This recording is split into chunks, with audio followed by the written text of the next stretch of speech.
Have you heard about the center of the world in Felicity, California? Refers to a unique and somewhat quirky desert monument. This center of the world is not an officially recognized geographical or geological center. Rather, it's a symbolic and artistic creation. There's some weird energy surrounding this little town. Take a look at what others had to say about this little town. Okay, is this really the center of the freaking world? Don't forget to put your $5 in. No one is watching, but it is kind of weird and creepy. Okay, so what they say is inside this pyramid is actually the center of the world. You can go in and make a wish. Before you get to the church, you're going to see a granite monument, which is pretty much the history of civilization. And I'm going to let the video take it from here.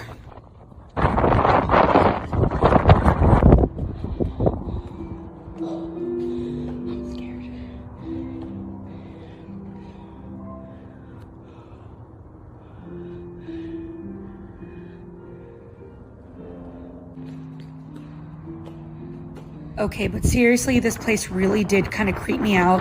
It's in the middle of nowhere. Is this really the center of the world? I don't know. Has anyone else felt a weird energy when they were here? This is in Arizona? This is in Arizona. And this really rich guy, he's a, what is it? He's a Rothschild. A Rothschild. He bought this town of Felicity and named it after his wife, Felicity. Wait, is this real? Who we think we ran into. Can we make sure that this is real? We visited it. They offer tours of this place. Oh, we did a tour. They tried to get us in the center of the pyramid, in the center of the thing, put our foot in the middle, save this thing and make a wish and then sign a contract. And I was like, and we were like, I'm not doing that. And she was like, well, it's the only part of the tour you have to do. And they go to do the tour. And that's when we said, we don't want to do the tour anymore. We're going to leave. And she was pissed. And then they said, she goes, this right here is the center of the world. They're all in weird clothes. So what do you think is going on? Okay, so basically, So this is from your experience being. from our experience being there, Were you sober at the time? yes. Once we saw it and we're like, because the staircase, you can see it from so far away, and then you see the pyramid and you're like, something is going on here. 20 cars in the parking lot, no people. There's a post office there, but there's only 10 people that live in the town. There's a cop that lives there who went there to investigate what was going on and then Never left. And never left. Wow. And then he lives there now. What was in the contract?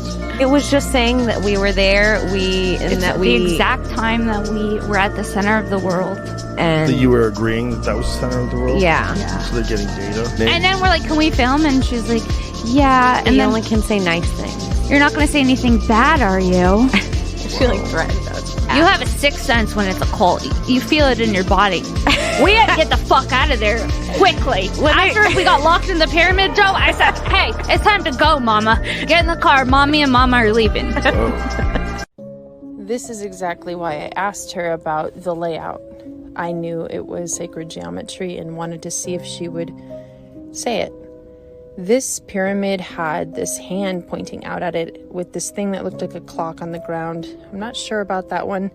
This on the ground, if anyone knows about Freemasonry, this is directly associated with them, the checker pattern. This staircase over here is actually interesting. It was, I guess, an original from I think it was the Eiffel Tower. The Eiffel Tower is like an original staircase. This is the center of the compass that you saw from above. There's this pyramid in the center that had different languages, different things written on it. It reminded me of the Georgia Guidestones. If you know what that is, look it up. It's pretty interesting. This might be a time capsule as well. Who knows? But it was missing a couple of things. But basically, looking at it like this, it was definitely sacred geometry. Okay, guys, so for this, I kind of avoided this one a little because it was the most disturbing to me. So as you can see when you go inside, it's actually a really beautifully built building. The architecture and everything about it is actually really gorgeous, really well done, very beautiful. As we walked around and took a closer look, though, there was a few things that got a little bit weird. We got close to these chairs and I started noticing what looked like blood splatter, to be honest. Blood splatter, I thought, oh, maybe it's wine. I don't know, but it looks like blood splatter. These were wood and suede or leather. And it looks like what it does when you get blood on it and you wipe it off. As you can see, this one has it a lot more. You have to pause it. Anyways, it was heavily all over the chairs.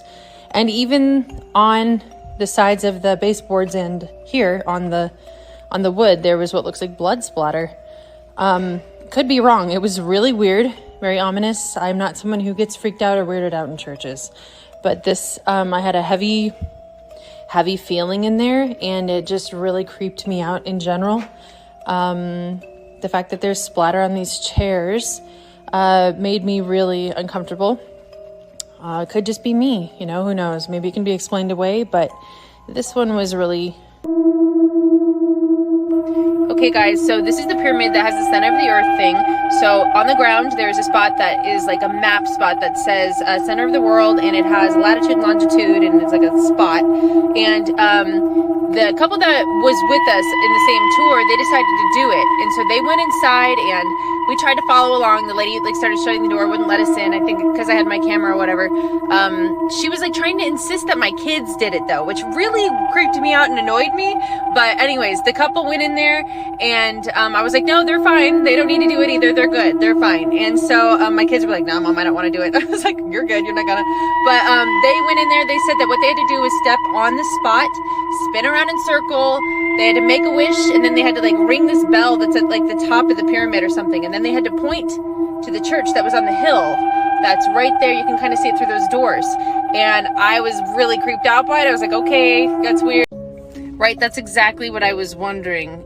We were with another couple in our tour, and they went ahead and did it. So I kind of like followed them around to try to see if I could get a glimpse inside this door right here. That's a part of the actual pyramid. And then as we kind of got close to just kind of looking, the lady wouldn't have it. She was like shutting the door and like making the people come in, and then would not let us see. I had my camera with me, so I think she just didn't want me taking pictures. But so once they came out, what happened was I was like, so what was it? Like, what did you guys do? And she, again, did not like that I was even asking people, like, what happened? But they said, oh, it was kind of cool, I guess. It was kind of weird. They're like, she had to stand in the center circle and on the inside. And then we had to spin around, close our eyes, say a wish, and point toward the church that's on the hill that's in this pyramid picture. And it was weird. I don't know. Sacred geometry is the blueprint of all God's creations. Here's an example. Look at the germ of life. Most fruit has this geometry in it, and geometry just means structure. Okra has it, lemons has it, cucumbers got it, and even more. Branches are another form of sacred geometry. Tree branches, lightning bolts, brain cells, and your lung structure. Anything that's in branches produces high amounts of energy. But then one of the cooler ones, we look at peacocks. They have this structure right here. This is how most people feel when they're tripping. They see eyes that are lined up on this grid, which is the same thing that's in dream catchers. And it's no coincidence that dream catchers have peacock feathers on it. Now let's take a look at the golden ratio. This is found all over the universe. From the way you sit in the egg, to hurricanes, to pine cones, to flowers in the Milky Way, even seashells, octopuses, and tails, like part 2.